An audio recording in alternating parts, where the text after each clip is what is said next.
मूर्ख ऊंट की कहानी। एक घना जंगल था जहां एक खतरनाक शेर रहता था। कौआ, सियार और चीता उसके सेवक के रूप में हमेशा उसके साथ रहते थे।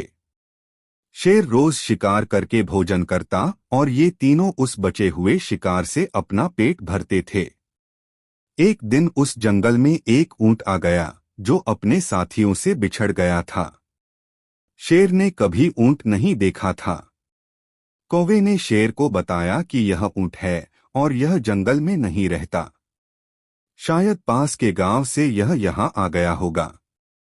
आप इसका शिकार करके अपना पेट भर सकते हो।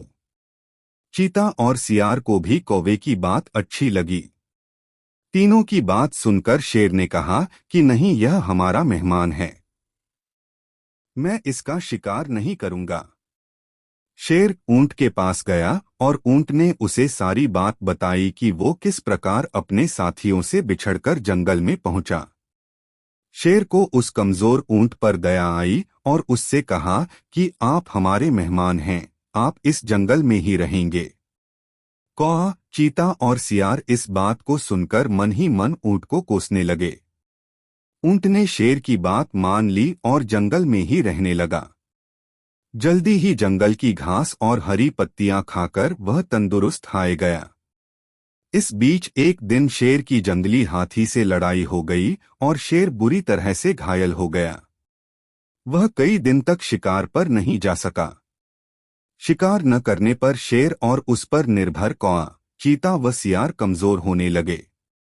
जब कई दिनों तक उन्हें कुछ भी खाने को नहीं मिला तो सियार ने शेर से कहा कि महाराज, आप बहुत कमजोर हारे गए हैं और अगर आपने शिकार नहीं किया तो हालत और ज्यादा खराब हो सकती है।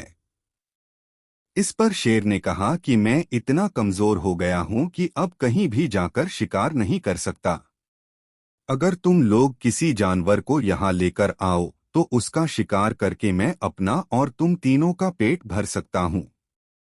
इतना सुनते ही सियार ने तपाक से कहा कि महाराज, अगर आप चाहें तो हम ऊंट को यहाँ लेकर आ सकते हैं, आप उसका शिकार कर लीजिए। शेर को यह सुनकर गुस्सा आ गया और बोला कि वह हमारा मेहमान है, उसका शिकार मैं कभी नहीं करूंगा। सियार ने पूछा कि महाराज, अगर वो स्वयं आपके सामने खुद को समर्पित कर दे तो? शेर ने कहा, तब तो मैं उसे खा सकता हूँ। फिर सियार ने कौवे और चीते के साथ मिलकर एक योजना बनाई और ऊंट के पास जाकर बोलने लगा कि हमारे महाराज बहुत कमजोर हो गए हैं, उन्होंने कितने दिनों से कुछ नहीं खाया है। अगर महाराज हमें भी खाना चाहें तो मैं खुद को उनके सामने समर्पित कर दूंगा। सियार की बात सुनकर कौआ, चीता और ऊंट भी बोलने लगे कि मैं भी महाराज का भोजन बनने के लिए तैयार हूँ। चारों शेर के पास गए और सबसे पहले कौवे ने कहा कि महाराज, आप मुझे अपना भोजन बना लीजिए। सियार बोला कि तुम बहुत छोटे हो, तुम भोजन क्या नाश्ते के लिए भी ठीक नहीं हो। फिर चीता बोला कि महाराज, आप मुझे खा जाइए। तब सियार ने कहा कि अगर तुम मर जाओगे तो शेर का सेनापति कौन होगा। फिर सियार ने खुद को समर्पित कर दिया। तब कौआ और चीता बोले कि तुम्हारे बाद महाराज का सलाहकार कौन बनेगा। जब तीनों को शेर ने नहीं खाया तब ऊंट ने भी सोचा कि महाराज मुझे भी नहीं खाएंगे क्योंकि मैं तो उनका मेहमान हूँ। यह सोचकर वाय भी बोलने लगा कि महाराज, आप मुझे अपना भोजन बना लो। इतना सुनते ही शेर, चीता और सियार उस पर झपट पड़े। इससे पहले कि ऊंट कुछ समझ पाता, उसके प्राण शरीर से निकल चुके थे और चारों उसे अपना भोजन बना चुके थे। कहानी से सीख।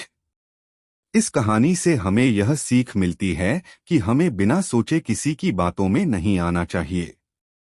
साथ ही चालाक व धूर्त लोगों की मीठी मीठी बातों पर कभी भरोसा नहीं करना चाहिए।